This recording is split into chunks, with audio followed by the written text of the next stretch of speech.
Уважаеми колеги, здравейте и добре дошли. Chers collègues, bonjour, bienvenue. Повода на днешната ни работна среща е закриването на академичната година на семинарът Литература и психоанализа. Donc aujourd'hui, l'occasion de nous réunir ici, c'est la clôture de notre séminaire, de l'année académique de notre séminaire littérature et psychanalyse à l'Université de Sofia. Тези от вас, които са следили работата ни, знаят, че тази година беше посветена на темата за Одисей и въпроса за търсенето.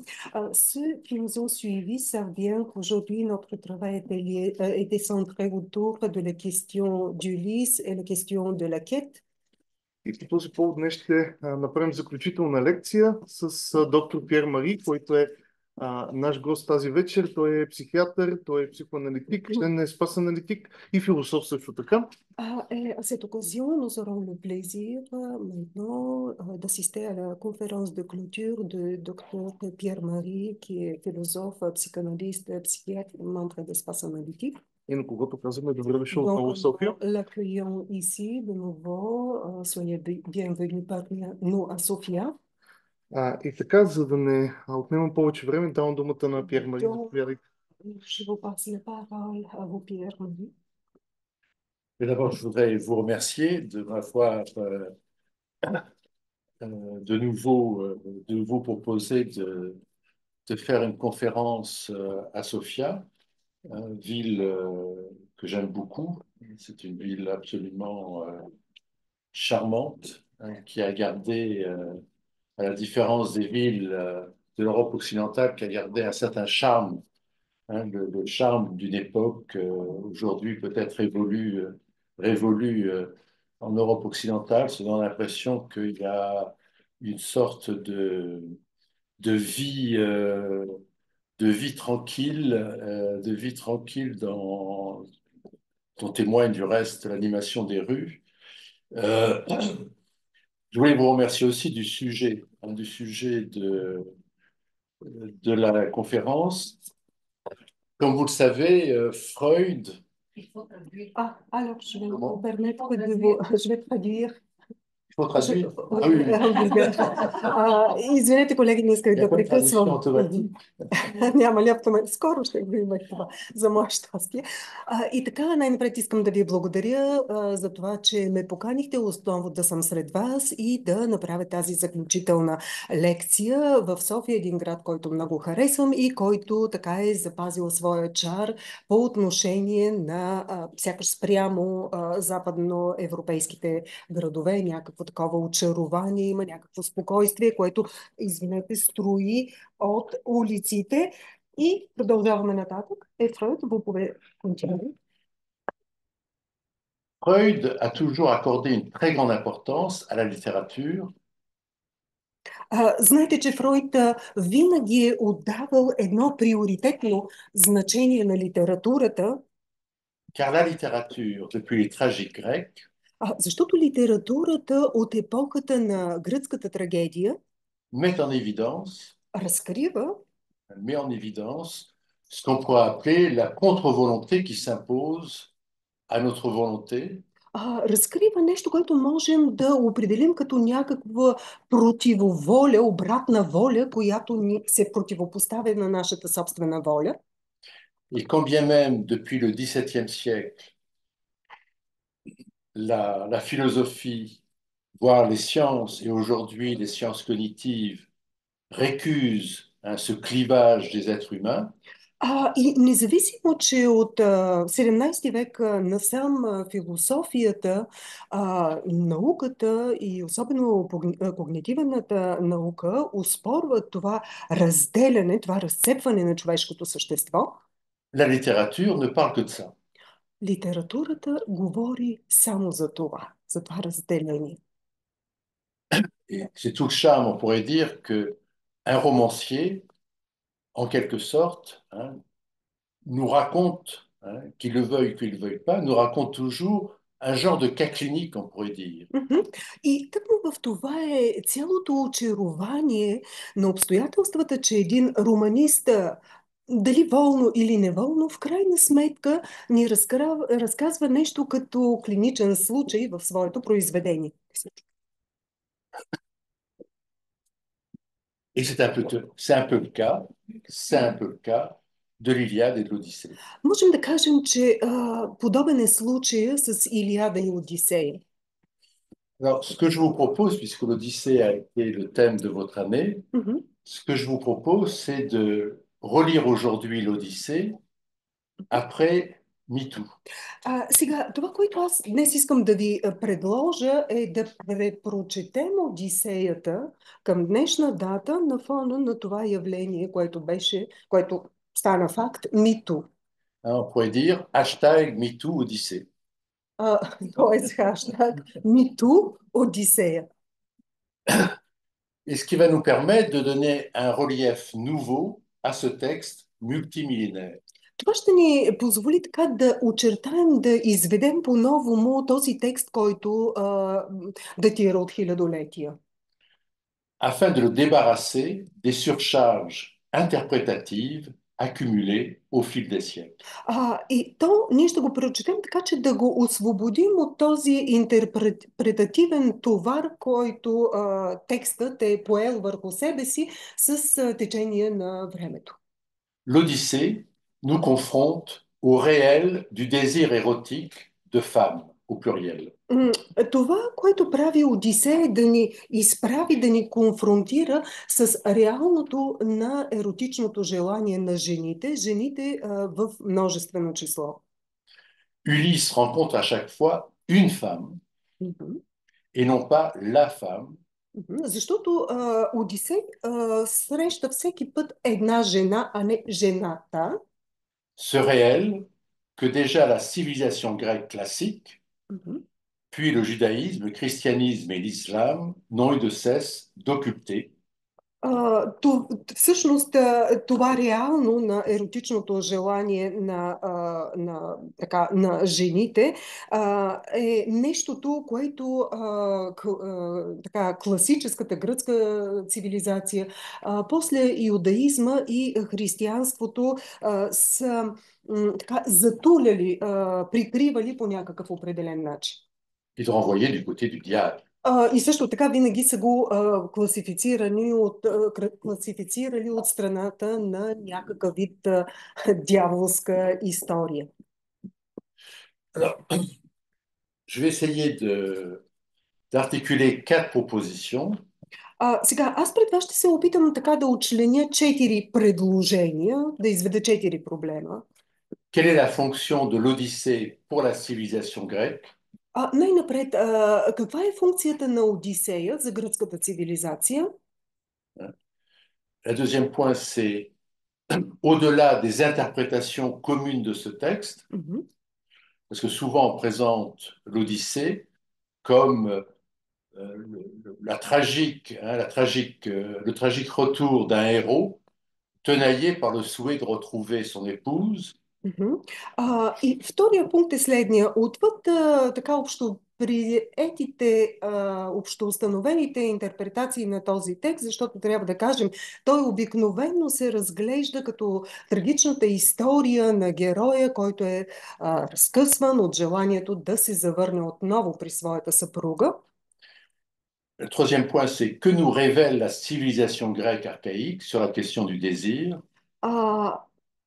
Така, ние ще се опитаме да разгледаме този проблем от гледна точка на това какво можем друго да прочетем извън тази класическа интерпретация. Следващия трети пункт ще бъде какво ни разкрива гръцката цивилизация относно въпроса за желанието. Et en quoi l'Odyssée peut alimenter notre réflexion sur la question de la fin de la cure analytique. И последният пункт е с какво Одисея може да подхрани нашите размишления, що се отнася до целите на аналитичното лечение. L'Iliade et l'Odyssée occupent pour la civilisation grecque, beaucoup plus que d'autres textes plus tardifs, comme la Théogonie d'Hésiode, la fonction de récit fondateur. Трябва да кажем, че тези два текста на Омир, изпълват за гръцката култура и цивилизация, и то в много по-голяма степен дори от други текстове, подобно на Хезиодовата теогония, изпълват функцията на един основополагащ разказ. C'est ce que Freud appelle la vérité historique d'une culture. И Фройд нарича този основополагащ разказ историческата истина за една култура. C'est ce qui nourrit à une culture son cadre normatif. И тъкмо това подхранва у една култура нейната нормативна рамка. Mais à la différence de l'Avesta pour la civilisation perse, Мгм. des Védas pour la civilisation hindoue, Мгм. de la Torah pour la civilisation juive, des évangiles pour la civilisation chrétienne ou du Coran pour la civilisation musulmane, la particularité de ce récit fondateur, c'est que c'est un poème Мгм. Мгм. et ce n'est pas un texte sacré Мгм. transmis aux hommes par un intercesseur. Мгм.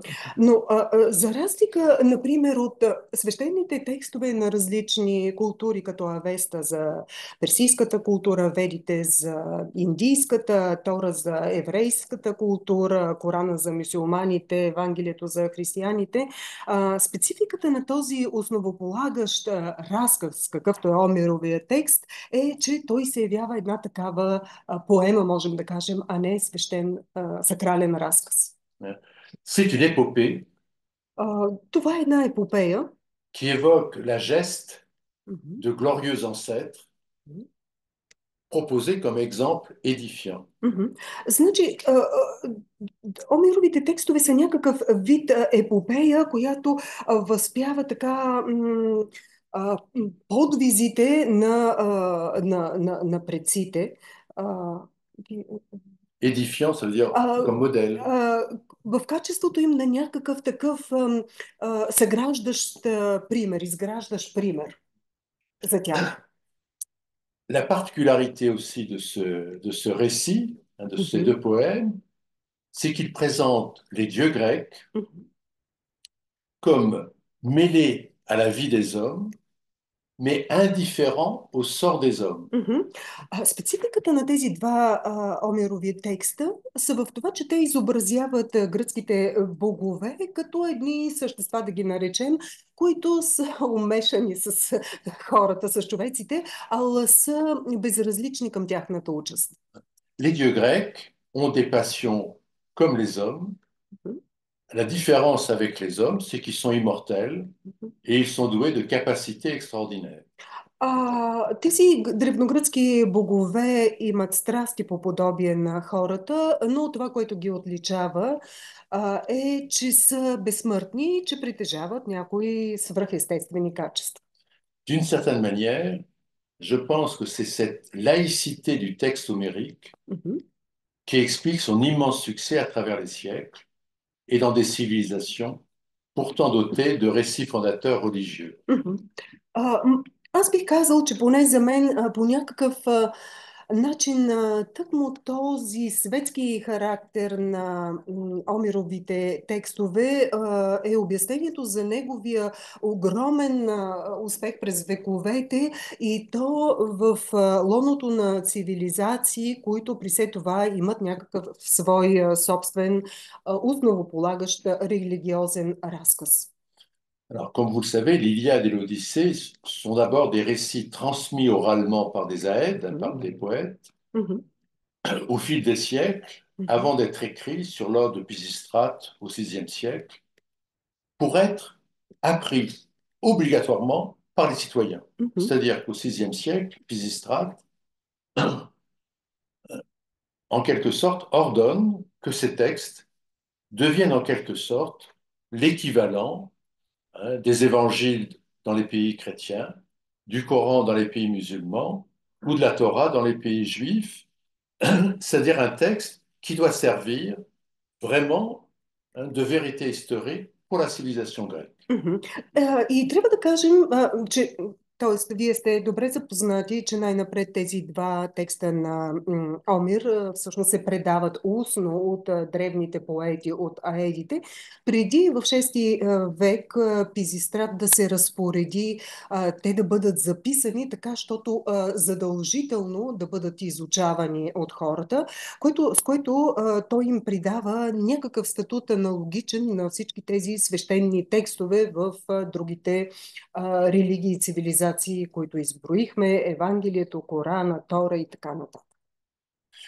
D'une certaine manière, au Moyen Âge, en Europe, il y aurait pu y avoir le même phénomène de fondement d'une nouvelle civilisation.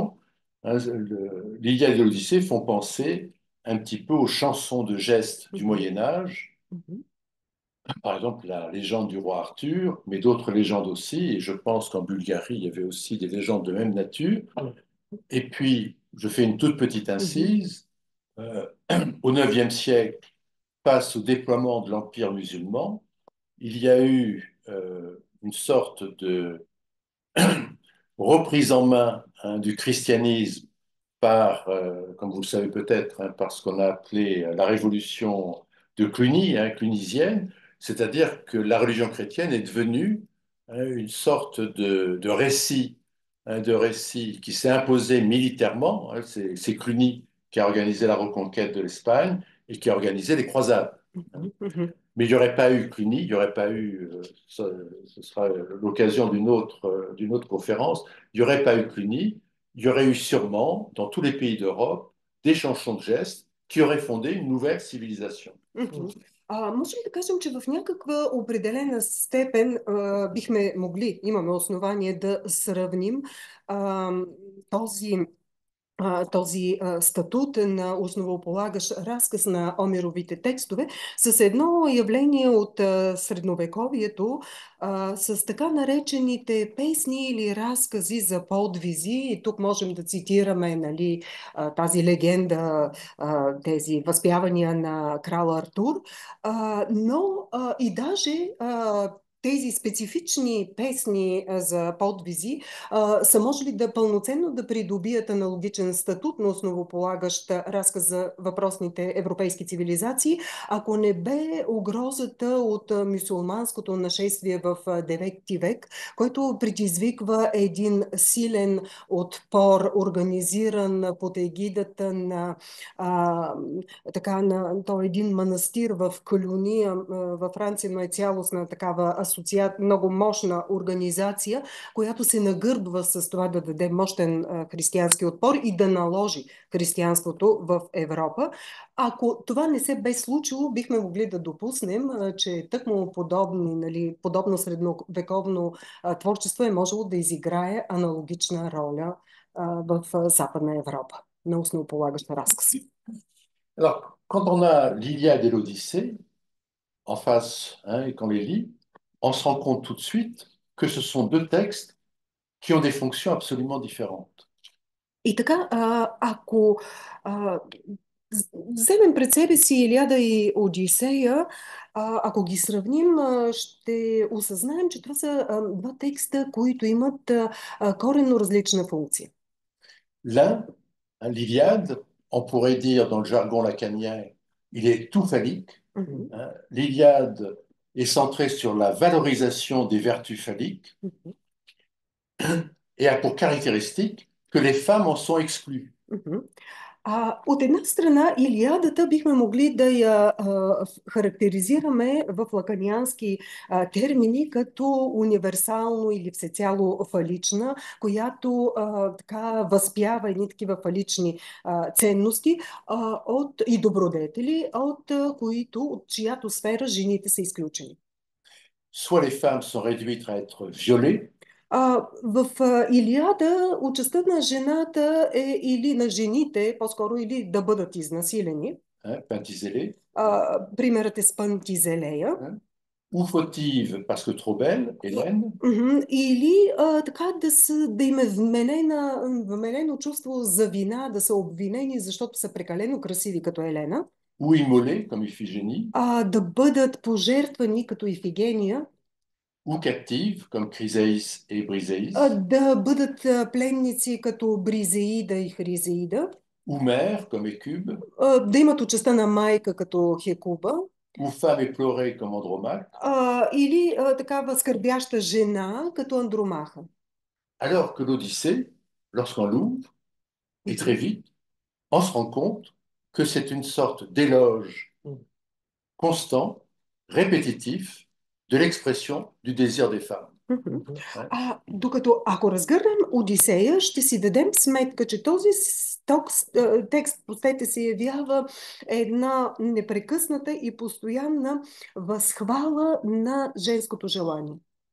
Circé, Calypso, Nausicaa, les sirènes, Трите сирени, сега не знам, ще я нарека Цирцея, ако искате, Кирка е все тази, но Цирцея, Калипсо и Навзикея, тези три сирени, seraient en fin de compte différentes formes de l'expression du désir des femmes, du désir de la femme, въплъщават по различен начин желанието на жената, mais selon l'interprétation la plus courante, en tout cas celle que nous avons acquise à travers toutes sortes de lectures, toutes sortes de commentaires au fil des siècles, Мгм, durant l'ère chrétienne, мгм. en quelque sorte, on présente Ulysse comme un héros qui arrive en quelque sorte à se soustraire à ce désir de Мгм. la femme et bien sûr à gagner le foyer où tisse sans fin l'épouse fidèle. Мгм. А, И съгласно така наслоената с години, на която ние сме наследили интерпретация за този текст, в него, да, тези образи на жените въплъщават различните форми на женското желание, но съгласно наслоените интерпретации, Одисей обикновено се разглежда като онзи герой, който успява да се изплъзне от женското желание и, видите ли, да героично да се завърне в домашното огнище, където неговата предполагаемо вярна съпруга не спира да тъче своята нишка. Alors, ce cadre normatif, tant pour l'Iliade que pour l'Odyssée, mais surtout pour l'Odyssée, ce cadre normatif, alors je vais vous citer, hein, depuis le Moyen Âge, il y a eu des commentateurs innombrables, mais encore aujourd'hui, il n'y a pas un mois, il n'y a pas un mois, hein, où il n'y a pas un nouveau commentaire d'Ulysse qui est proposé. Мгм. Vous ne А, pouvez pas vous imaginer, vous pouvez pas vous imaginer à quel point ce texte accapare les écrivains d'aujourd'hui, les historiens, les essayistes. Uniquement dans l'année qui vient de s'écouler, il y a eu plus d'une dizaine de livres consacrés мгм. à Ulysse et un commentaire d'Ulysse qui, à peu de choses près, est toujours le même. Quel héros Ulysse, il échappe au désir de la femme et rejoint son épouse fidèle. Се поясни. Всъщност тази нормативна рамка в двата Омирови текста, но преди всичко, що се отнася до Одисей, по някакъв начин не спират да бъдат интерпретирани, да вълнуват писатели, есеисти, интерпретатори.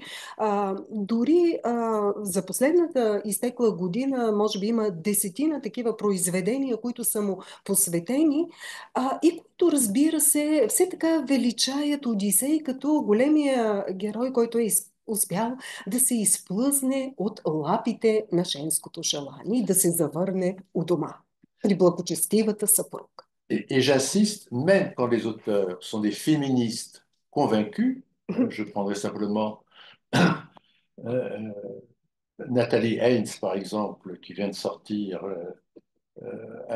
ça s'appelle en français Les Invaincus, donc il y a un mois, hein. La lecture qu'elle en fait est toujours de cet ordre-là. Ça veut dire que, en quelque sorte, il y a un désir, mais Ulysse arrive, arrive à résister à la tentation et à rejoindre son épouse. Du reste, Pénélope est toujours présentée comme un peu un substitut de la Vierge Marie, une sorte de dame patronnesse qui attend tranquillement, hein, en tissant la journée et en défilant le soir, hein, qui attend le retour, ce qui n'est pas du tout le cas, hein, ce qui attend le retour de son héros à Ithaque. Мгм. И трябва да кажем, че парадоксално, но дори авторки в случая, които са феминистки, като ако вземем за пример писателката Натали Хейнс, която само преди около месец издаде нова книга, свързана с тази тема, която на френски е преведена с заглавието Непобедените, визира се жени, може би трябва да я наречем Непобедените жени, та дори тя се вписва в руслото, макар и тя феминистката, в руслото на тази интерпретация, която говори за едно желание, на което Одисей устоява, от което успява да се отскубне. Интересно е, че в нишката на същата тази интерпретация Пенелопа е представена малко като фигура заместник на Дева Мария, която така съвсем спокойно, съвсем смирено денем тъче, вечер разплита и вярно и търпеливо чака своя съпруг, което може би не е било съвсем точно така. Cela est d'autant plus étonnant, c'est qu'il y a une implication dans le texte de l'Odyssée, comme dans l'Iliade, mais encore plus dans l'Odyssée, entre, je dirais, le monde sublinaire, hein, où Ulysse se déploie avec les femmes qu'il rencontre, et puis le monde des dieux et des déesses, qui sont mélangés en permanence. En permanence, on voit Athéna intervenir pour soutenir Ulysse, on voit Hermès venir donner un coup de main à Ulysse, hein, Zeus qui donne des consignes aux femmes qui rencontrent Ulysse. Or, ce qui caractérise le monde érotique des dieux et des déesses grecs, c'est que c'est un monde qui exalte le désir, qui exalte la spontanéité de ce désir, et surtout qui est caractérisé sur un mode non binaire. Comme vous le savez, les dieux grecs et les déesses font l'amour indifféremment en fonction des circonstances, avec des hommes ou des femmes, sans se poser de problème. Il n'y a pas de cadre normatif sur ce qui concerne la vie érotique. Мгм. Това, което можем да кажем, че по особен начин в Одисея има едно преплитане. Le premier monde, c'était le monde sublimatoire ou le monde des hommes? Et le second était le monde des dieux. Le monde des dieux, Et le premier? c'est le monde des hommes. Des hommes, d'accord, мерси. Значи, първият така свят, можем да кажем, е на хората, вторият, който се преплита с него е света на боговете, които непрекъснато се намесват. Знаете ролята на Хермес, Атина, на Зевс, които подпомагат по един или друг начин Одисей, но другата страна, която е представена, що се отнася до тези богове, е свързана с техния така еротичен живот, който е представен от една страна като възпяваш желанието, възпяваш непосредствения, непринудения характер на това желание и още една характеристика, за която може да кажем, употребявайки вече така един нов термин, небинарността на това желание. Защото тези богове без никакви лични, собствени, каквито и да е други затруднения, правят любов с хората, с който им падне, където и когато им падне, без да се безпокоят и особено тревожат мъж ли е, жена ли е и така нататък. Просто съгласно това обстоятелствата, те свободно общуват и се любят. Je me suis souvent demandé si l'ouvrage de Freud, Les trois essais sur la théorie sexuelle, n'était pas en quelque sorte un best-seller chez les dieux grecs et chez les déesses, puisqu'en fin de compte, ils mettent en évidence la vérité du texte freudien. Аз къде на шега, къде на сериозно, но се питам дали в този свят на древногръцките богове, произведението на Фройд, трите студии върху теорията на сексуалността, дали не е представлявал някакъв бестселър за тях, любимо четиво, тъй като по някакъв начин те представят, така, удостоверяват верността на Фройдовия текст, а можем да кажем и вис-верса, обратното е в сила. Donc, on a deux textes. D'un côté, en quelque sorte, l'exaltation de la vertu, l'Iliade, et de l'autre, l'exaltation de l'hubris, du désir. Et nous allons nous arrêter sur ce deuxième texte, sur l'Odyssée. Така че можем да кажем, че в тези два текста се съдържат две възхвали. От една страна Илиада можем да определим като възхвала на добродетелта, докато Одисея по-скоро като възхвала на хубриса, на желанието. Si l'Iliade loue les vertus viriles, l'Odyssée loue les vertus de la volupté. Et ce qui est intéressant, c'est que ce n'est pas du patou phallique, puisque régulièrement ça s'arrête sur l'injonction de Zeus. C'est-à-dire qu'à chaque moment du périple d'Ulysse, Zeus intervient pour dire maintenant ça suffit. Mais le temps dont dispose Ulysse avant que Zeus vienne marquer que ça suffit, c'est sur l'injonction d'Athéna à chaque fois que Zeus intervient, ben, Ulysse se livre à la volupté. И така, от една страна Илиада възхвалява добродетелността така, на,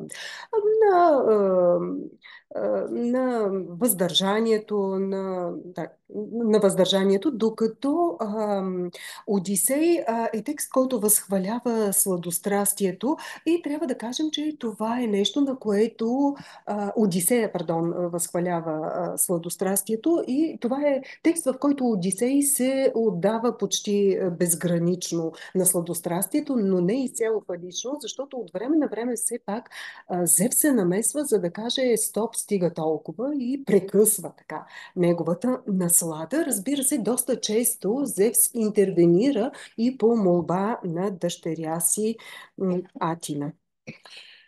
La particularité de la civilisation grecque, surtout la civilisation grecque archaïque, on va dire jusqu'au IVe siècle, c'est qu'elle n'a jamais renié ce réel d'éros.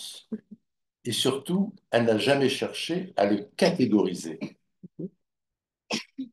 C'est-à-dire que hétérosexualité, homosexualité masculine ou féminine, ce sont des termes qui ne voulaient rien dire, puisque toutes les modalités de la vie érotique pouvaient s'exprimer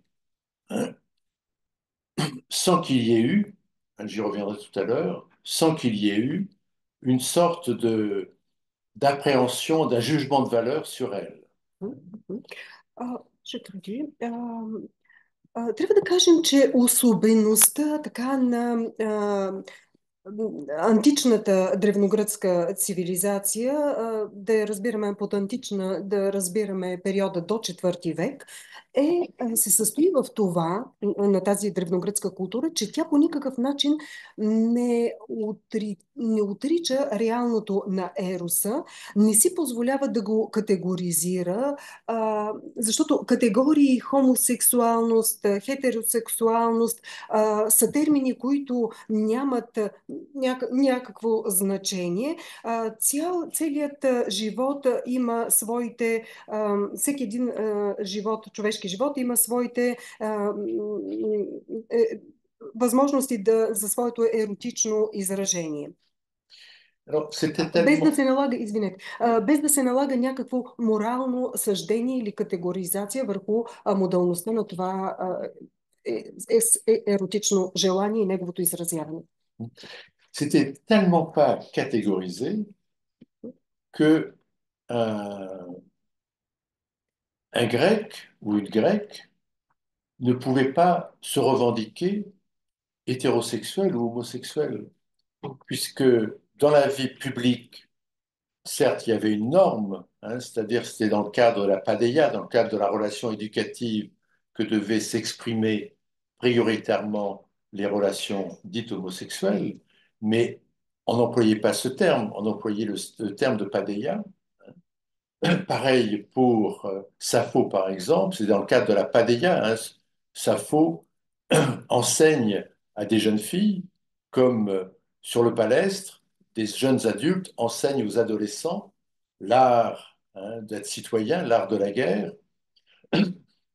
Mais tant les jeunes adultes qui enseignent aux adolescents que Sappho qui enseigne aux adolescentes étaient par ailleurs mariés, avaient des enfants, c'est-à-dire qu'il n'y avait pas de, comment je pourrais vous dire, ça aurait été absolument invraisemblable, sauf cas d'espèce, pour un grec, de se dire soit hétérosexuel, soit homosexuel, quelque part, selon les circonstances, ils étaient soit l'un, soit l'autre. Мгм. Спецификата на тази древногръцка култура и начин на живот е в това, че, както казахме, ероса не се категоризира по някакъв начин до такава степен, че нито един грък или гъркиня не може да твърди, да се определи, че е хомо или хетеросексуален. По-скоро това е било нормативно по отношение на изразяване на ероса, в смисъл, че що се отнася до момчетата, нали, хомосексуалността се реализира в формата на тези обучителни отношения между млад мъж и юноша. Единия преподава на другия ценностите и наред с това, това е мястото, в което се осъществява хомосексуалността. Подобно, що се отнася и до женската, ако визираме кръга около Сафо, където тя учи млади момичета, но както в единия случай, така и в другия, много често това са били личности, които в рамките на тази специфична среща са водили хомосексуален живот, а извън това са били семейни, глава на семейство или майка на семейство за Сафо.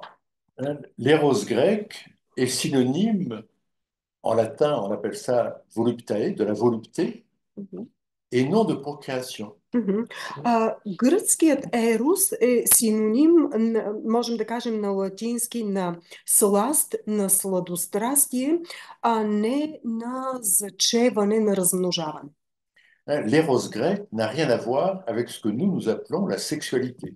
И гръцкият ерос няма нищо общо с това, което днес ние наричаме сексуалност.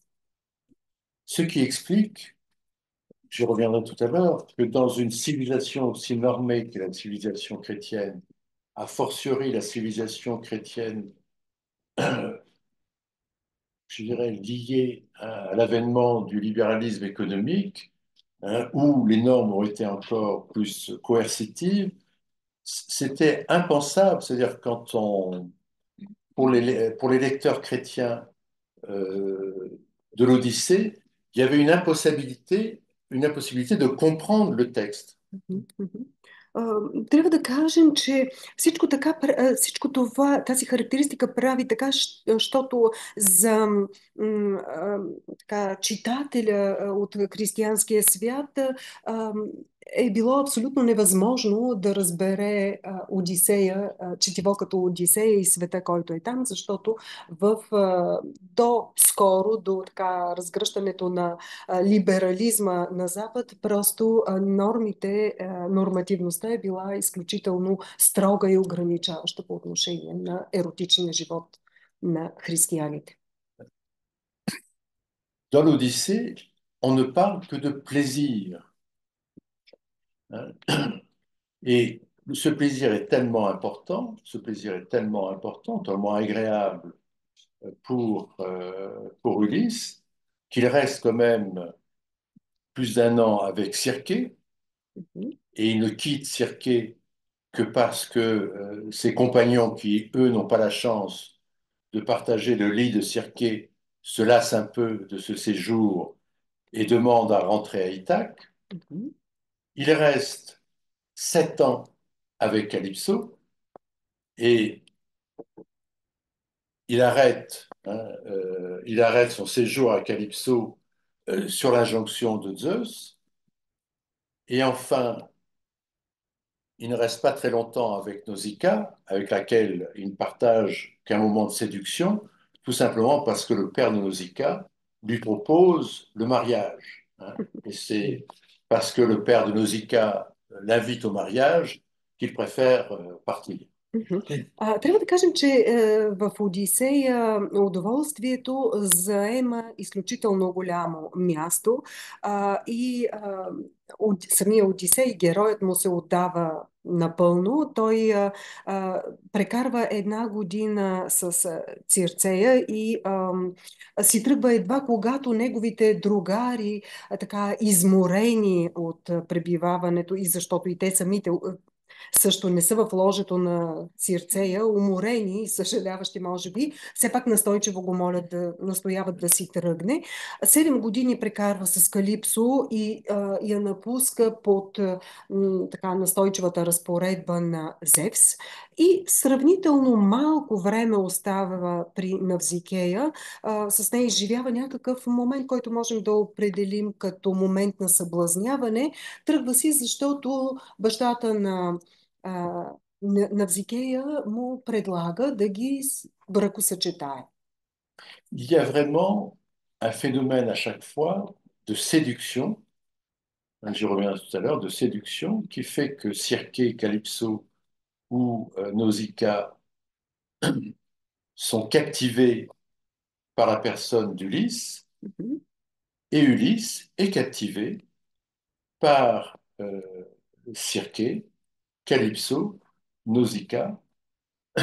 C'est-à-dire, ce sont des rencontres de désir, et ces rencontres, hein, débouchent immédiatement, ou en tout cas très rapidement, comme le dit Circé à Ulysse, hein, je cite Homère, allons vite dans mon lit, lui dit-elle, allons nous unir d'amour. Et c'est sûrement par rapport à ce qui va se passer là qu'il décide de rester au moins 1 an avec elle, au même titre que, comme le dit quand il rencontre Calypso, il se passe exactement la même chose, c'est-à-dire que il est pris, hein, il est séduit. Calypso en grec, ça veut dire celle qui captive, hein. Donc elle porte même dans son nom, hein. C'est celle qui captive, celle qui retient, celle qui il est pris, hein, par ce qui émane de Calypso, au même titre que Calypso est séduite par Ulysse. Alors c'est vrai que il y a И така, в тези срещи между Одисей и трите жени, на лице е някакво съблазняване, има едно привличане на жените от Одисей и обратно. Това се явява всъщност някаква среща на желание. Незабавно след като това желание се изразява незабавно след тяхната среща. Например, Цирцея при тяхната среща му казва: хайде, ела бързо в моето ложе да се обединим в любовта. Същото се случва и с Калипсо. Одисей е покорен от нея, обаян е от нея. Всъщност, нейното име, произходът на нейното име също така означава тази, която хваща, която задържа. И така и от двете страни, и от негова, и от страната на тези жени, има нещо, което се излъчва и което ги привлича един към друг. Au début du séjour, alors je cite Homère, ils demeurent toujours ensemble et se livrent au plaisir. Мгм. Самия Омер казва, че в началото на срещите на Одисей с тези жени, те остават нали, непрекъснато заедно, Mais les années passent.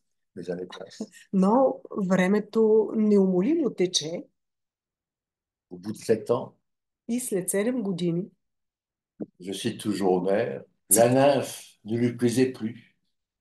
Qui ne lui plaisait la nymphe, enfin, Calypso pas. ne lui plaisait plus, Мгм.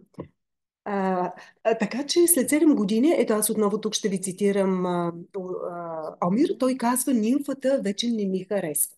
mais, Но, je cite toujours и аз Homère, отново цитирам думите на Омир, il n'en passait pas moins les nuits avec elle, може би ако не бяха нощите с нея, par devoir. значи, обаче явно го задържат нощите с нея и то по задължение, казва той. Но все пак нощите с нея го задържат наистина по задължение. Elle, ardente, Ел Ардонт, Еле Ардонт. ardente, elle est Тя е такава пламенна, puis sans ardeur. той е без такъв пламък. Да. Значи той губи пламъка на 7-та година, вътрешния си плам. C'est-à-dire que ce qui est important quand on lit mot à mot Homère, on se rend compte qu'à chaque fois, ce sont des histoires d'amour, hein, ce sont des rencontres, et ils vivent ce qu'ils doivent vivre, et comme toujours le désir, ben, le désir a cette particularité qu'à bout d'un moment, ben, ça flageole, on va dire ça, hein, le charme s'estompe, mais ce qui est intéressant, Ulysse reste un héros grec et il assume la conquête de Calypso et il continue quand même à la rejoindre toutes les nuits dans sa couche et à faire ce qu'il doit faire en tant qu'amant de Calypso. Heureusement, Athéna va intervenir, elle va avoir pitié de ce pauvre Ulysse, elle va intercéder auprès de Zeus et Zeus va donner l'ordre à Hermès de dire à Calypso, ça suffit. И така, даваме си сметка, четейки внимателно този текст, че става дума за срещи, които всъщност са любовни срещи, с цялата им специфика и с факта, че желанието, уви, в течение на времето, то избледнява, то се стопява, но тогава остава древногръцкия герой, какъвто е Одисей. Желанието е угаснало, но той хероически продължава всяка вечер да се присъединява към Калипсо в леглото. За щастие все пак, в един момент Зевс го пожалва и изпраща Хермес, за да каже на Калипсо стига. Така че той е освободен от геройството си. Но иначе героически всяка нощ, нищо, че желанието си е отишло, той продължава да изпълнява своят подвиг. Alors, ce qui est important, c'est que quand Ulysse retrouve Pénélope, il ne va pas retrouver la fidèle épouse terne que l'on imagine. Това, което обаче е особено интересно, когато Одисей се завръща и среща своята съпруга, Пенелопа, той няма да срещне отново вярната съпруга, каквато бихме могли да си я представим. Pénélope, je vous rappelle, pendant 10 ans, a été émue régulièrement par les prétendants. Трябва да кажем, че тази Пенелопа цели 10 години е била вълнувана, развълнувана от различни претенденти за нейната ръка. Et elle est, on va dire, dans le langage courant, elle est accro. В някакъв смисъл на повседневен език можем да кажем, че тя така малко е пристрастена към тази си позиция. Et dès qu'elle reconnaît, enfin, dès que Ulysse elle le reconnaît que c'est bien lui, И в момента, в който тя разпознава, че Одисей наистина е нейния съпруг, il y a un truc qui se passe entre eux. D'un seul coup, la séduction se remet à marcher. има нещо, което се случва между тях. Внезапно така съблазънта се възпламенява между тях. Et Pénélope prend par la main Ulysse, Пенелопа го хваща за ръка, l'entraîne au lit отвежда го в ложето, pour goûter, je cite encore Homère, за au да plaisir de l'amour. вкусят удоволствията на любовта, цитирам Омир. Ce que je voulais vous rappeler, donc, c'est, contrairement à la lecture qui est faite, ce sont toujours des rencontres entre un homme et une femme, et quelque chose de l'ordre du désir se met à s'exprimer et il se livre, ils se livrent à une relation érotique parce que ils sont pris l'un et l'autre par le désir de l'autre. Ils sont captivés. Мгм. Това, което искам да кажа е, че когато внимателно четем този текст, да, даваме си сметка, че в него иде реч за любовни срещи, в което се разгаря едно желание, което минава през една такава еротична връзка, защото го има желанието на и за другия. L'Odyssée est le texte plus ancien que nous connaissons où intervient sans arrêt un mot qui est un concept. Мгм. Одисея, извинете, е най-старият текст, в който се появява и настоява една дума, която всъщност представлява понятие. Тази дума е La charis. а, Charis, c'est K-H-A-R-I-S. Charis. сега специално на латиница се пише с К и Х. Карис, както чувате, не знае как се произнася на български, дали с К или с Х. Да кажем, ще я казвам с К, ако няма някой специалист. Карис, примерно, за удобство. La charis, c'est Женски род. la charis, c'est ce qui émane de quelqu'un Карис е нещо, което така някой излъчва et qui suscite le désir de celui qui est concerné par cette charis. Je ne sais pas si vous comprenez ce que je veux и dire. значи, нещо, което се излъчва от някого и което предизвиква желанието на друг, на този, който е засегнат от това желание, който е... En français, la charis a donné charisme. Charisme, c'est quelqu'un qui a quelque chose, hein. Le charisme, ça a donné la grâce, hein. En latin, c'est la grâce.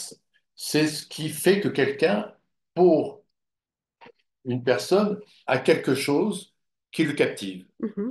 А, тази гръцка дума е произвела на френски думата харизма, а също думата грация от латински в латинския си вариант, който значи също така прелести, т.е. нещо, което привлича другия. Dans la mythologie grecque, les charites, ce sont les servantes d'Aphrodite. В гръцката митология така наречените харити всъщност са слугини, прислужници, служителки на Афродита. Ce sont les attraits qui suscitent le désir pour quelqu'un.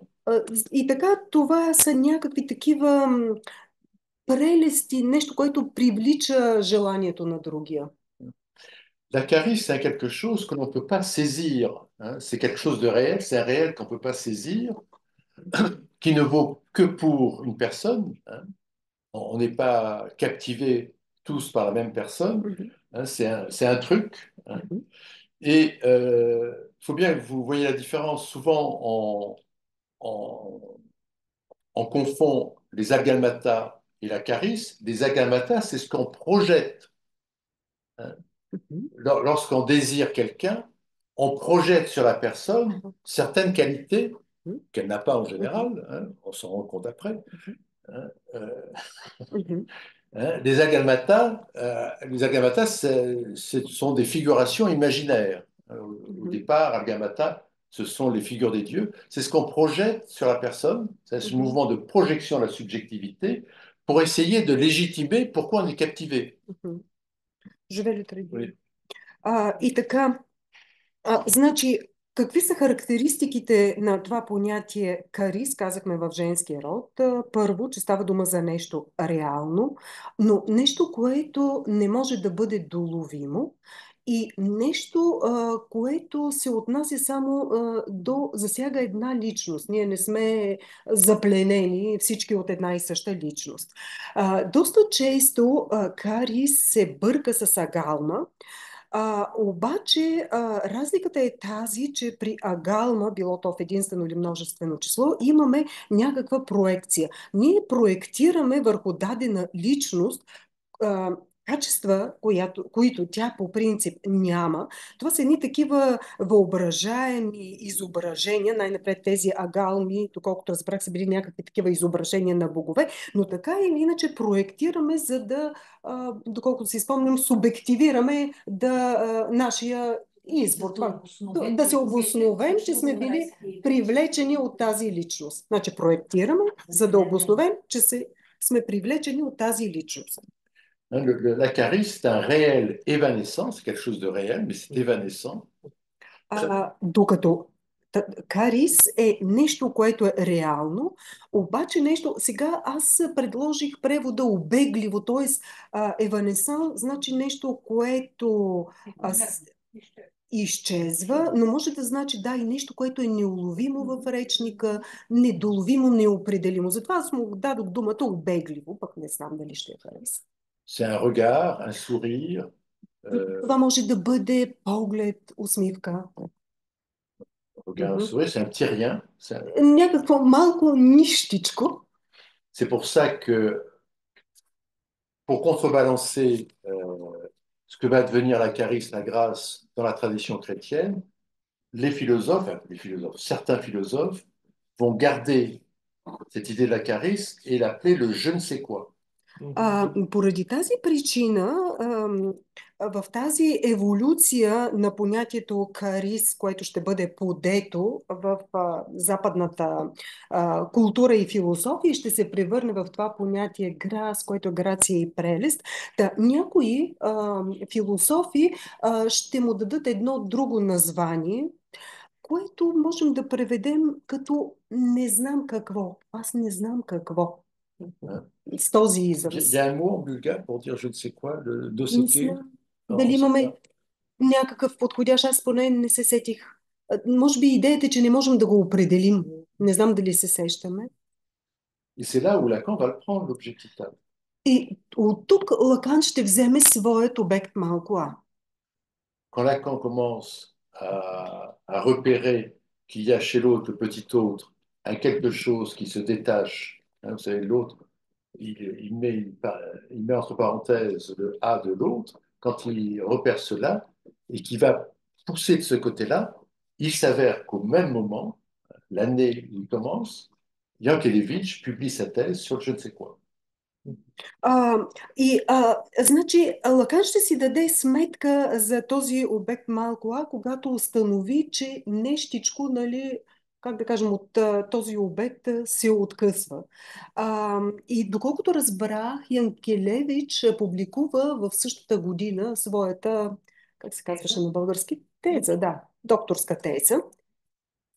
Върху това понятие, мисля, че и той също го заема, аз не знам какво, както го казахме с този израз, които обединяват тази идея, която Лакан ще формулира като обект малко по-късно. Mais bien avant l'ère chrétienne, donc on doit à un garçon qui s'appelle Platon d'avoir complètement détourné le sens de la charis. Но всъщност далеч преди тази еволюция на понятието карис е един така младеж с името Платон. Всъщност ще подеме това понятие, за да малко да изопачи, да деформира, да преобразува неговия смисъл.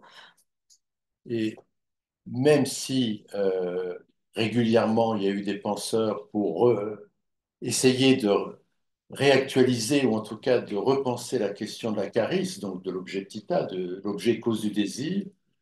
Vous avez un auteur important puisque c'est lui qui a écrit l'hymne de l'Europe. Hein. Donc c'est un Schiller dans l'hymne à la joie, dans l'hymne à la joie, il en parle de la charis. Наистина, не винаги е имало така мислители, които са разсъждавали, интерпретирали това понятие, но в историята на Европа има един така известен поет, който е автор на химна на Европа, Ода на радостта, Шилер, в която също така той говори за това понятие карис. Wo die grazie gebot.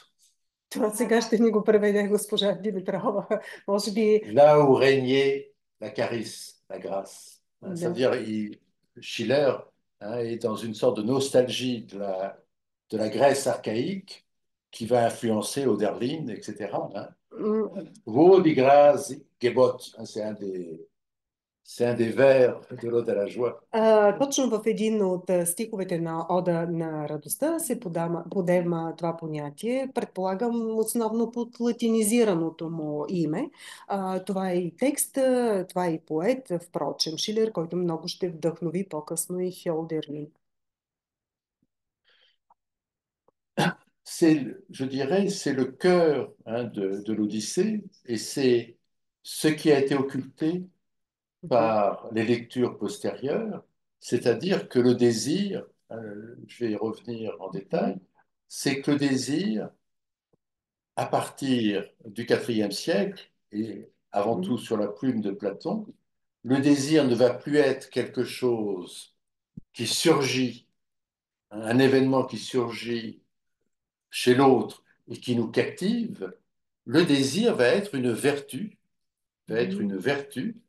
c'est-à-dire quelque chose de moral. Je ne sais pas si vous comprenez. Je vais le traduire. И така, сърцевината на Одисея, която после просто е била затъмнена от последващите в времето прочити, е тъкмо това понятие желание, върху което аз ще се върна, но трябва да кажем, че от IV век нататък, благодарение по една или друга причина на Платон, това вече, това понятие, което говорихме за карис, вече не е нещото, което изниква от другия и което ни пленява у него, а се превръща в добродетел, т.е. в нещо от морално естество. On pourrait dire que jusqu'au séminaire 11 de Lacan, pendant 2500 ans, il y a une sorte d'occultation de la raison du désir. Можем да кажем, че до 11-ти семинар на Лакан, повече от 2500 години, е имало някакво такова затъмняване или дегизиране на понятието за желание. Alors, je vais vous lire un tout petit fragment. Sappho vivait au VIe siècle, hein, donc bien avant, 2 siècles avant Platon. Vous savez que Platon lui fait un sort, bien entendu, comme il fait un sort à tous les poètes. Ce qui est important dans Sappho, c'est qu'elle montre bien à quel point ce que c'est, hein, que le désir, comment le désir vient de l'autre, hein, comment c'est ce qui est un réel qui vient de l'autre et qui nous transperce. Donc, je vous rappelle un petit fragment que vous connaissez tous, puisque c'est le fragment 31. Mon cœur, alors ça commence comme ça. Comment le rire doux et l'aimable voix, comment ton rire doux et ton aimable voix, ça s'adresse, hein, m'affecte. Mon cœur dans la poitrine est bouleversé. Je ne puis plus parler. Ma langue se brise. Un feu subtil se répand sous ma peau. Mes yeux ne voient plus. Une sueur froide s'écoule. Un tremblement me saisit toute. Je suis plus verte que l'herbe. Je manque de peu de mourir, mais il fait oser. Сега трябва да кажа, че се опитах да се документирам с един много незадоволителен за мен превод на Кирил Христов. Имаше някакъв от 906 и не можах да открия по-съвременния на една дама, предполагам по-добре, го е превела този прочут 31-ви фрагмент на Сафо, чиято така стойност е в факта, че по чудесен начин ни показва как възниква желанието. Това реално, което ни идва от другия и на от което ние сме пленени.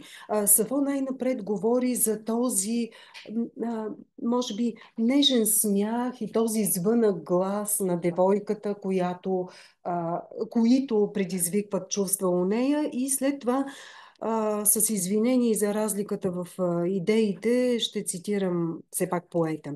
Безпокой сърцето трепти и в блажение този миг молитви не отправя към небето скованият език.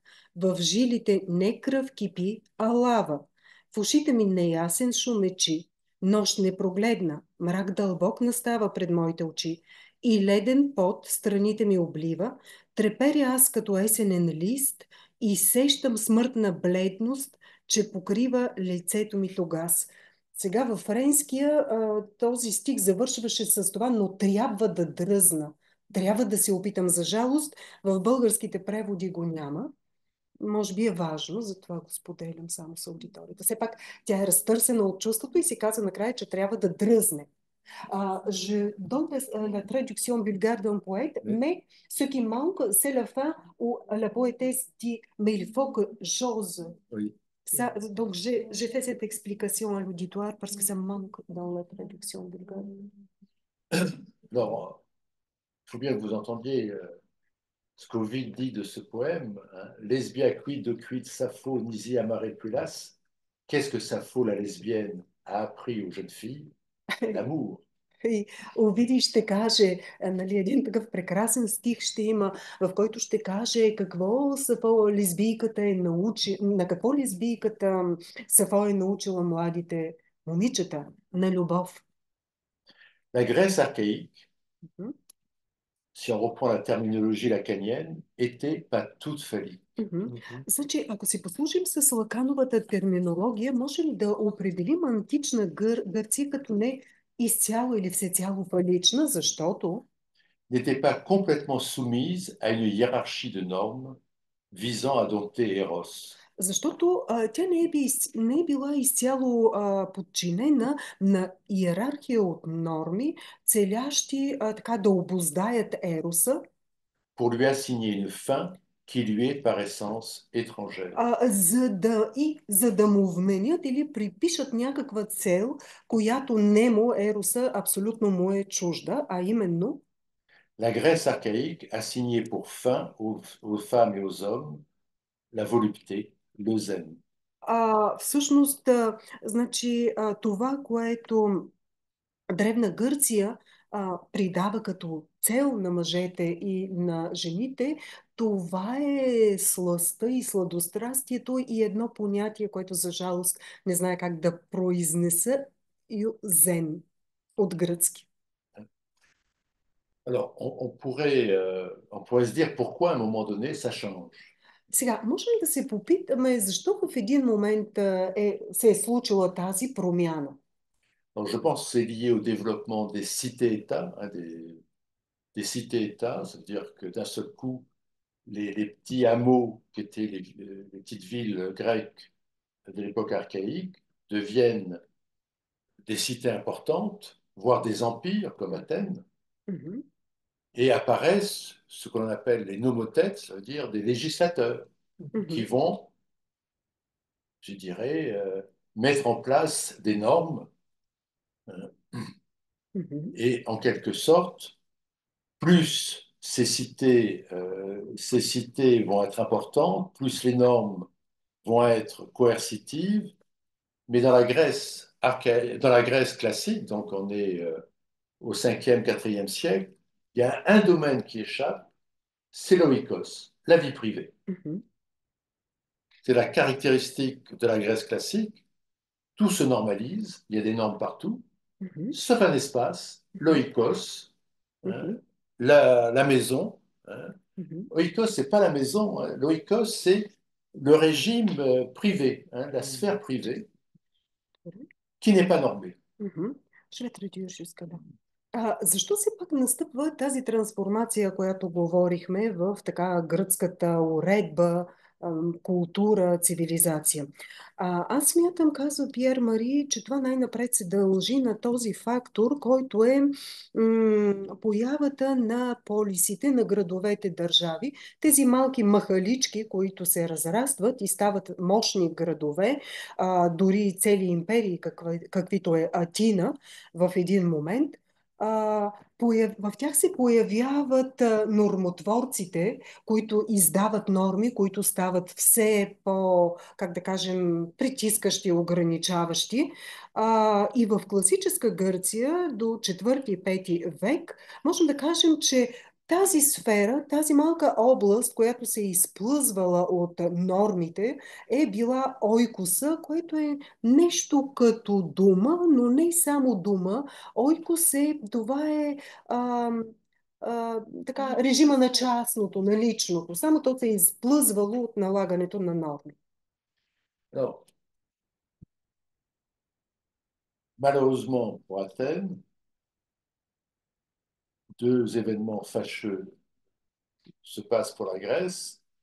C'est d'abord la guerre du Péloponnèse qui a abouti à la destruction de l'Empire athénien, et ensuite, bien entendu, les conquêtes d'ici, hein, puisque c'est d'ici que va partir Alexandre, et, enfin le père d'Alexandre, Philippe, donc l'ancêtre des Bulgares,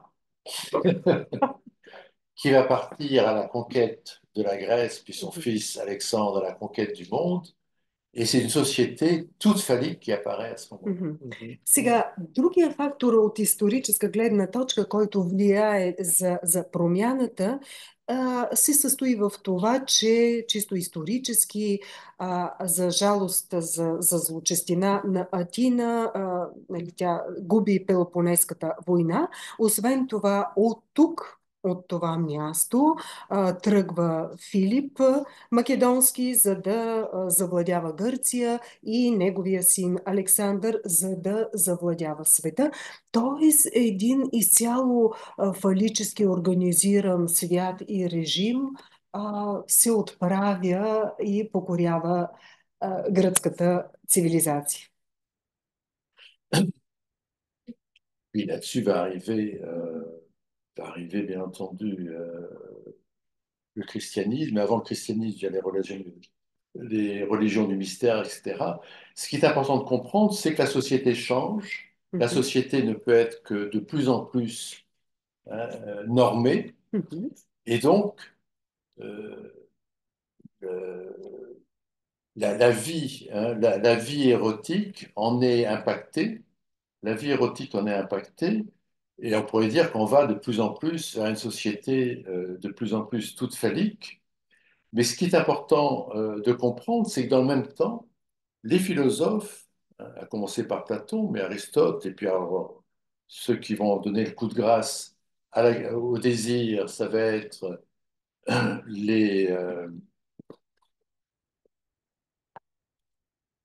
ça va être les stoïciens, puis ensuite les néoplatoniciens avec Plotin. C'est-à-dire que le désir va devenir quelque chose, avant même le christianisme, le désir va devenir quelque chose qu'il faut normer absolument. И така, за това нормиране, за което говорим, разбира се, вече казахме, има исторически фактори, които оказват влияние. Просто обществото се променя,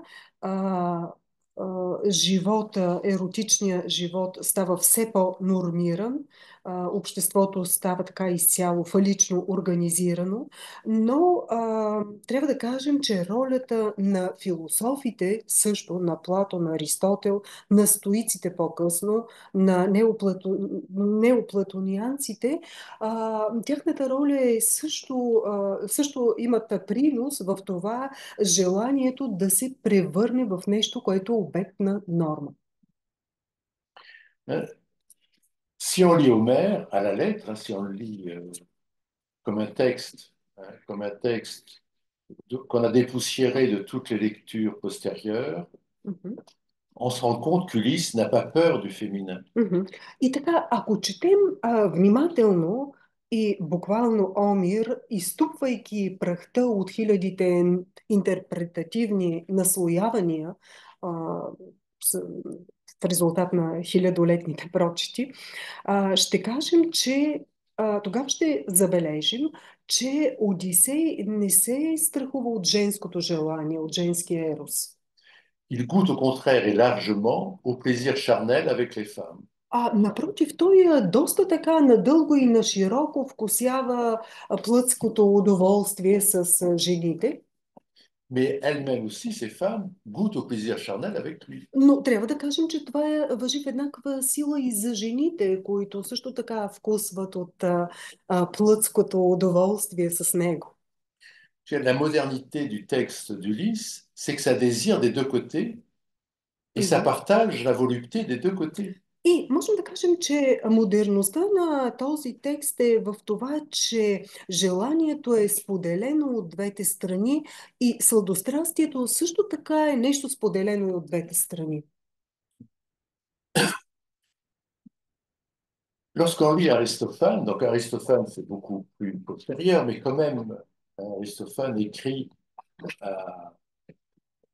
après, à la fin de la guerre du Péloponnèse, mais il est encore imprégné de cette culture et aussi de cette manière de concevoir la volupté. Lorsqu'on lit Aristophane, on se rend compte que la sphère privée, hein, l'oikos, la sphère privée, elle garde en fin de compte tout son charme, puisque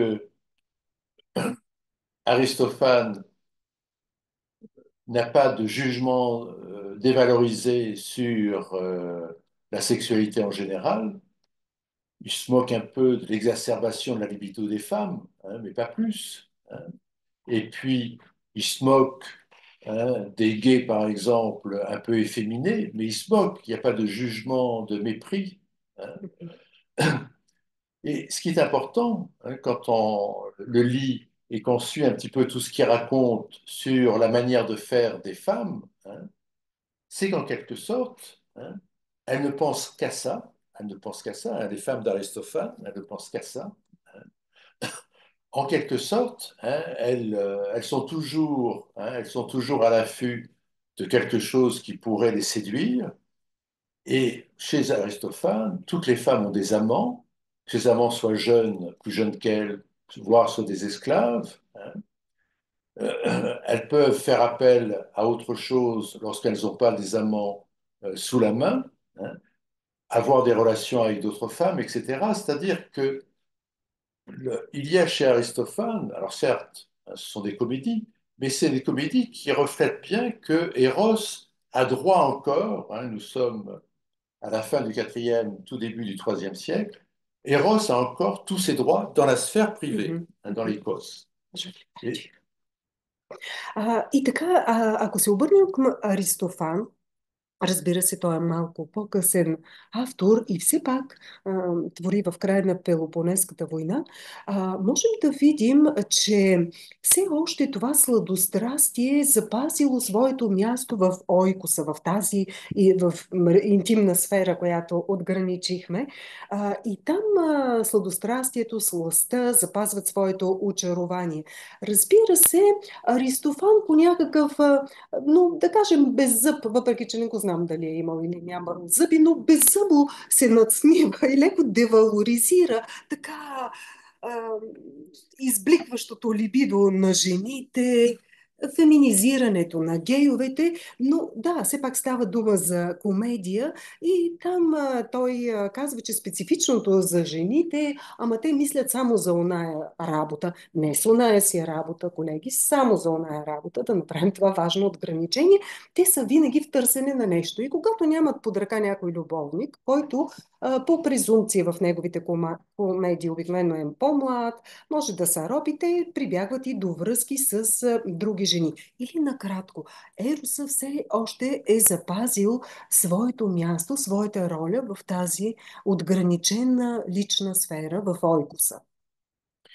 vous connaissez peut-être cette phrase d'Aristophane dans Dédalus, c'est une pièce qu'on a quelques fragments, où il compare la vie d'une femme à un repas qui se déroulerait, un repas, et il écrit, pour les femmes, le dessert, c'est l'amant. Est-ce que je peux voir le nom de la pièce parce que non, je les connais, mais quand même. Ça s'appelle comment? Le dessert. Oui, le dessert. C'est l'amant. Дайдалус, колеги, как е на български? Дайдалус, как?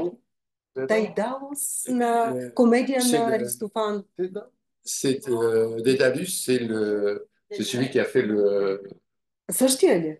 Дето е летял, да. Добре, значи Дедал. Той казва там, представете си, чудесно. Трябва да го напишем с златни букви в нашата асоциация, че сравнява така любовния живот на жените с някакво пишно, нали, пишно хранене и казва, че за жените десерта винаги е любовникът. в тази консумация. Значи ядат жените и накрая изконсумират и един любовник за десерт. Да. От Ноел казва, той се... Той се... Не, защото... Лъжи се Аристофан, казва Клод Ноел, защото всъщност той е за предястие, за основно ястие и за десерт, а не само за десерт. И разбира се, в рамките на шегата, Пиер Мари каза, голям апетит имате. В рамките на добрата шега. Bien sûr, une cure psychanalytique n'est pas un retour à la Grèce archaïque. Сега, нека да се върнем на темата за аналитичното лечение. Разбира се, едно такова аналитично лечение не представлява връщане към антична Гърция. Mais celle-ci nous en donne un aperçu. Все пак така практиката на тази антична Гърция ни дава някаква представа, някаква идея бегла. Le passage du tout phallique au pas tout phallique. Този преход от изцяло фаличното, всеобщо фаличното до не изцяло фаличното, sous l'effet de la castration, под ефекта на кастрацията, c'est-à-dire le passage de l'empire des normes noué dans la réalité psychique, или този преход от може би империята на нормите, l'empire des normes noué dans la réalité psychique, този преход от империята на нормите, така вързани в психичната реалност към sur le fil du fantasme, вързани в психичната реалност с нишката на фантазма, par la conjonction de la scène oedipienne, посредством свързването на Едиповата сцена et du surmoi nourri par la vérité historique, и на свръхаза, който се подхранва от историческата истина, passage à l'ouverture au réel, един преход, който води към откриване към реалното, към излаз към реалното, qu'offre l'expression du désir, какъвто ни предоставя изразяване на желанието, qui permet au sujet un affranchissement, позволява на субекта едно освобождаване, qui s'il n'est pas cette euthène qu'affectionnaient les Grecs, което, ако не бе това понятие зен, което така е занимавало древните гърци, en approche pour le moins. То най-малкото ще се доближи до него. In concreto, ça veut dire dans quelque chose de concret, alors que le zen était malgré tout un idéal. В нещо конкретно, докато това понятие гръцкото зен все пак е някакъв идеал. Значи ние тук в аналитичното лечение, да върнем малко нишката, ще се доближим до нещо конкретно. Така ли го разбрахме, Деси? Добре. En fonction de la singularité du désir de chacun. И то, всичко това, в зависимост от своеобразието на желанието на всеки един човек. Et l'on voit que la lecture de la littérature, comme le disait Freud, и така ние виждаме, че прочита на литературата, както твърди и Фройд, est riche d'un enseignement pour la psychanalyse. Е нещо, което е много богато дава нещо много, е обогатяващо за аналитичното четене. Merci de votre attention. И аз ви благодаря за вашето внимание.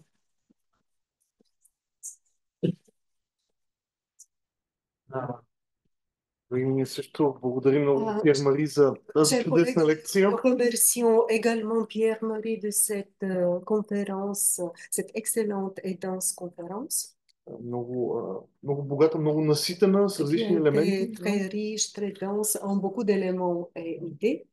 И ако са провокирали размисли в нашата аудитория, имаме 5 минути, така че може да споделите вашите наблюдения. Съжаление, времето не е кратко. Malheureusement, on n'a pas beaucoup de temps, seulement 5 minutes, mais vous avez quand même la possibilité de nous présenter vos réflexions ou de poser vos questions. Така че, колеги, един-два кратки коментара. Donc, je vous invite à poser une ou deux questions au maximum. Думата е ваша. Donc, on vous passe la parole. Мария, Мария. заповядай. Благодаря, че питам дали може да се направи някакво сравнение с харизмата на лидера, за който често се коментира от това,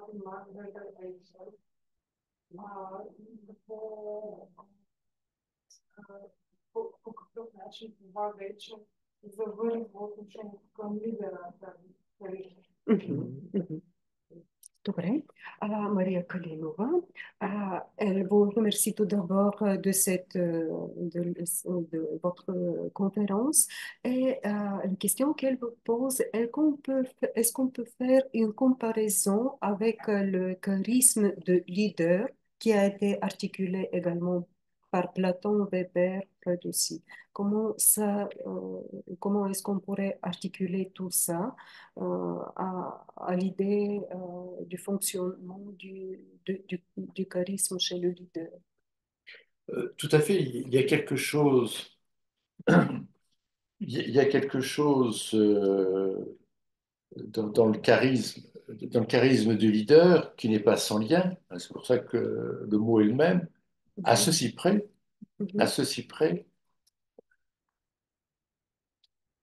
c'est que le charisme du leader est un charisme normé qui vaut pour tous, alors que le charisme, la charisme dont parle Homère, elle ne vaut que pour chacun. C'est-à-dire que le charisme du leader est plus une agalmata, c'est-à-dire une projection que vient incarner, par exemple, un général aux larges épaules. Je crois que vous avez un président qui est général, nous on en a eu un aussi pendant quelques années. Et on voit bien que celui qui surgit comme leader, il a des critères qui sont normés et qui font qu'il suscite, mais ce n'est pas le désir, il suscite l'amour. Voilà. La grande différence, l'agalmata suscite l'amour, la charisme suscite le désir. Et justement, Platon tord le cou à Eros. Platon a horreur d'Eros. Il y a une sorte de haine d'Eros chez Platon. Il y a une haine des femmes. Il ne faut pas oublier que dans la République, les femmes sont réduites à des objets devant servir uniquement à la procréation. Platon a horreur du désir de la femme et il tord le cou à Eros. Il utilise le terme de charisme qu'il dévoie complètement et il fait de la charisme, en fin de compte, la galmata, c'est-à-dire il élève la charisme au rang d'agalmata, ce qui suscite l'amour. Parce que dans la vie de tous les jours, lorsqu'on désire, on a l'air fin lorsqu'on désire, parce qu'on ne sait pas ce qui nous arrive, ça nous tombe sur...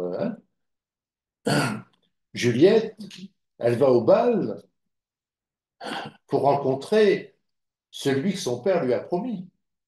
Et puis elle rencontre Roméo, ce n'était pas prévu au programme. La charisme de Roméo vient faire naître le désir chez Juliette. Et dans un deuxième temps, on est surpris, on ne sait pas pourquoi. Et elle le dit, Juliette, je ne sais pas. Et donc elle projette sur Roméo l'amour. Elle se met à dire, mais j'aime Roméo, j'aime pour ceci, pour cela. Lorsqu'on tombe pris par le désir, on va redoubler, on va projeter sur l'autre pour essayer de comprendre, mais pourquoi elle ou il m'attire? Ah ben, on se raconte une histoire, ce sont les agamata. Mais Platon, qui est un drôle de coquin, il tord la chose. Il tord la chose et il élève l'agalmata au rang de carré, c'est-à-dire qu'il fausse. Il fausse. Et c'est, en fin de compte, et dans le banquet on le voit très bien, il fausse. Du reste, Eros chez Platon, il est l'enfant du manque. Vous voyez bien que chez Homère, le désir n'est pas le fruit du manque, il est captivé. Мгм. Ами сега ще го преведем. Беше много богато, така че колеги ще добавите. Разбира се, че има нещо общо тази идея за харизмата на лидера с това понятие карис, но с тази разлика, че при лидера тази харизма е нормирана. Нормирана и тя е валидна за всички. Лидерът, този, който се излъчи като лидер, а, излъчва и такива критерии, които предизвикват любов. Даже можем да кажем, че тук при него става дума малко повече за агалма, отколкото за карис. И агалмата е свързана с любов, докато карис, харизма е свързана с желанието. В този ред на мисли може да кажа... И още нещо, да не забравяме, че при Омир, значи харизмата на лидера е нещо, което се издига като критерий, като учредява се като норма, валидна за всички, докато карис, харизма при Омир е нещо, което е валидно за всеки един и по-отделно. Сега, другото, което той каза, че Платон изпитва ужас от Ероса, омраза към него, омраза към жените, които той, трябва да си го кажем честно, и той ги превръща в обекти, които обслужват само зачеването и размножаването. В някакъв смисъл можем да кажем, че той извива врата на Ероса, на Карис, подменя го с агалма.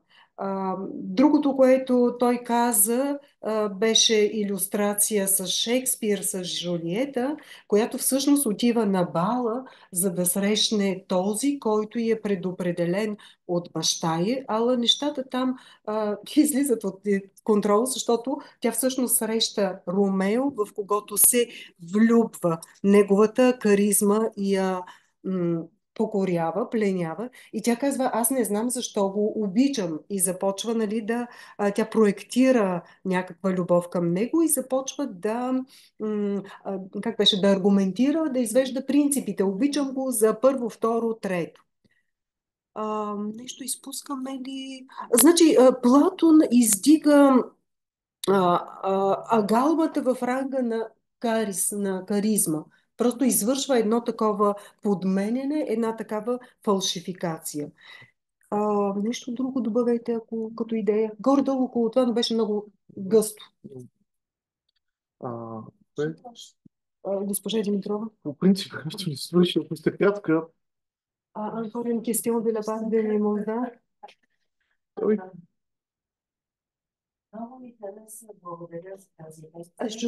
Je vous remercie de cette conférence. J'ai beaucoup aimé. J'ai été impressionnée de comment vous avez opposé, confronté ou analysé l'une à côté en face de l'autre, Iliade et Odyssée, les deux textes homériques.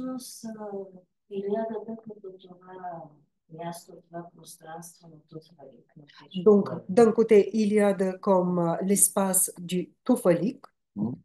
И Одисеята като място, където желанието се анимира и се задвижва. Et l'Odyssée étant un espace où le désir est animé et mis en marche. И обаче като си помисля, че Илиадата това е войната. Тя е пространството на войната. Mais bon, en pensant que Iliade, en fait, ça représente la guerre. И какво мислите вие с този дълъг път, бихте интерпретирали и този дълъг път, който трябва да измине Одисей, за да може да се завърне в своя Оикос? Comment est-ce que vous pouvez interpréter ce long trajet d'Ulysse, de devoir quitter la guerre, de devoir faire ce long trajectoire pour rentrer chez soi, chez son oikos? Comment est-ce que vous allez interpréter ce long trajet? Il sort de la guerre, mais il faut Il faut qu'il y ait un peu, qu'il se passe un peu de temps, qu'il y ait du temps pour qu'il puisse rentrer chez soi, chez son oikos, Oui, sur trajectoire. 10 ans. Le- ce qui est étonnant, ce qui est étonnant, c'est que dans l'Iliade, Ulysse a un rôle subalterne, secondaire. C'est un factotum d'Andromaque, hein, c'est un Mhm, factotum. Enfin, mhm, ce n'est pas un des personnages du devant de la scène de l'Iliade. C'est pas le héros de l'Iliade, c'est plutôt mhm, Achille, etc. C'est pas le Hector, etc. mhm, C'est un personnage secondaire de l'Iliade, mhm, et je trouve ça intéressant. мгм. Това, което аз намирам интересно, че в Илиада Одисей фактически не е основният герой. Там са Ахил и други. Той е Не е някакъв... идеалният, защото Ахил е някакъв. Да, но и той се явява второстепенен герой, някакъв така дори помощник, мисля, беше по-скоро второстепенен на Агавен. Très important. Oui. Мгм. Ah, C'est un homme ordinaire. Тоест, това е един обикновен човек, обикновен мъж. Ulysse est un homme ordinaire, Обикновен мъж, който... et en fin de compte, ils viennent vivre, parce que la guerre de Troie dure 10 ans aussi. Мгм. В крайна сметка той ще изживее нещо. Тук да отворим една скоба и да кажем, че защото войната продължава, тя също трае 10 години. C'est un petit peu comme si Homère nous racontait que Ulysse voulait bien rentrer à Ithaque, mais par le chemin des écoliers. Je ne sais А, pas comment on peut traduire le chemin des écoliers, par l'école buissonnière, enfin par il voulait prendre du temps, des мгм, vacances, мгм. des vacances. Сякаш Омер иска да ни разкаже това завръщане на Одисей, който да, иска да се върне от дома, ама някак така по едни заобиколни пътеки, които отнемат, изискват време. Il n'est pas pressé de retrouver Bobonne. Бобон, ça veut dire quoi? C'est son épouse. Il n'est pas pressé de retrouver son épouse. Мгм.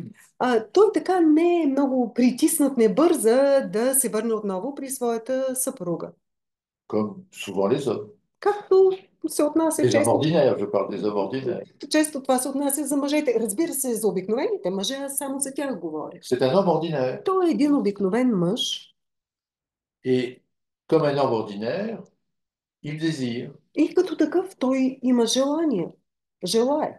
Et lorsqu'il rencontre des jeunes femmes qui le captivent, eh ben, il est pris par cela. И когато sреща по пътя си млади жени, които го очароват, които го пленяват, да, той се отдава на това. C'est un petit peu comme si Homère nous dressait le portrait d'un homme ordinaire et de la vie ordinaire, même s'il y a des passages un peu rocambolesques, Мгм. hein, mais c'est la vie ordinaire. Като че ли Омер ни очертава един обикновен живот, пътя на един обикновен мъж, да, понякога наситен с някакви необичайни, странни, фантасмагорични събития. И все пак това е живота на един обикновен човек. И по-точно мъж. L'Iliade, c'est quand même, hein, c'est ouf, hein, je sais pas comment, si on emploie cette expression en bulgare, c'est ouf, c'est vraiment un truc pour des hommes extraordinaires. Да, Илиада е нали, все пак роман за така история, епопея на необикновените мъже. En quelque sorte, en français, il y a une expression on dit le repos du guerrier. Hein, l'Odyssée, c'est le repos du guerrier. А пък Одисеята така е отдиха за войник. Се явява вече. Той воювал и сега се отдава на отдих. Заслужен отдих. Ce que je trouve intéressant, c'est qu'Homère, hein, il exalte hein, les héros de la guerre, mais en même temps, il exalte la vie ordinaire. La vie ordinaire, y compris la vie à la maison, puisque Ulysse, la plus grande partie quand même de l'Odyssée, se passe à Ithaque. On oublie. La plus grande partie au niveau du texte se passe à Ithaque. Hein. Il raconte ce qui s'est passé avec Circé, Calypso et Nausicaa, mais il ne fait que le raconter succinctement. La plus grande partie de l'Odyssée, c'est tout ce qui se passe à Ithaque quand il revient. Donc il y a vraiment oui, euh, on va dire, c'est le retour du soldat à la maison Et puis, il a pris quelques chemins de traverse pour entrer à la maison. Il a rencontré des femmes Extrêmement dangereuses. Ще трябва да го dangereuses, qui désirent, Мгм, мгм. Justement. qui désirent. И така, мгм. И така, това, което каза Пиер Мари, че наистина намира много интересно, много необичайно и много ценно, че от една страна Омир възпява, възхвалява така необичайните мъже, от друга страна, нали, другия текст, той ни представя и възхвалява също така и живота у дома. Защо? Ами защото не бива да забравяме, че по-голямия обем, по-големия текст на Одисея, всъщност се случва, действието се развива вече, когато той се е върнал в Итака, когато той е у дома, да, той разказва постепенно, последователно своите премежди по пътя с красивите жени, а все пак по-голямото действие се извършва, се развива в Итака. Та можем да кажем, че това е едно такова завръщане на обикновен мъж по разни заобиколни, знайни, незнайни пътечки, които по-така водят го, нали?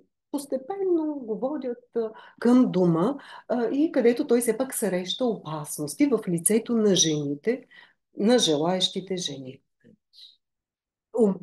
Обикновени мъж и необикновени опасни жени, желаещи жени. Elle a dit, Mimosa a dit un homme ordinaire et des femmes non ordinaires parce qu'elle désire extraordinaire.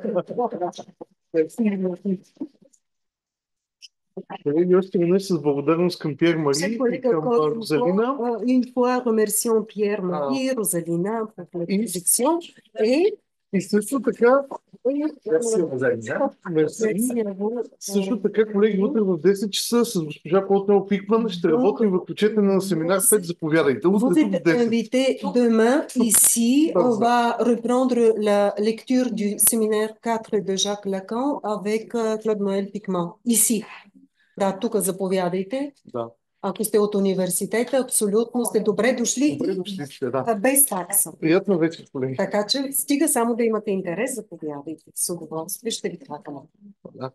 Много хубаво. Дайте